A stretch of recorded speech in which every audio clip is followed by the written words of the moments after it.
What's up guys, today we're going to be making Milo Dalgona. The ingredients are 1 cup of milk, 2 tablespoons of brown sugar, 1 sachet of Milo.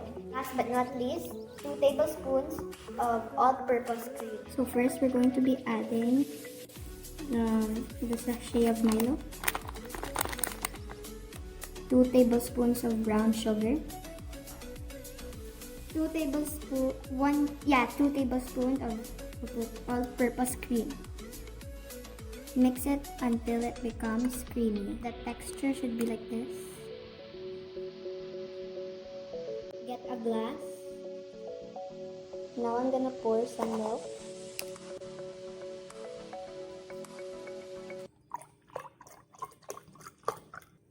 I'm gonna put the mixture on top of the milk. So this is what it looks like. It's optional if you want ice or not. Montage time!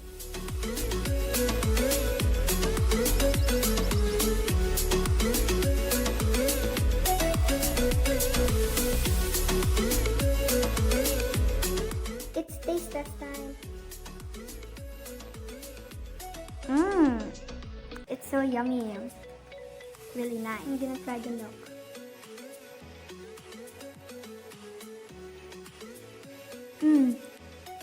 Don't mind the mess, but it's actually yummy. So thanks guys for watching. Please subscribe.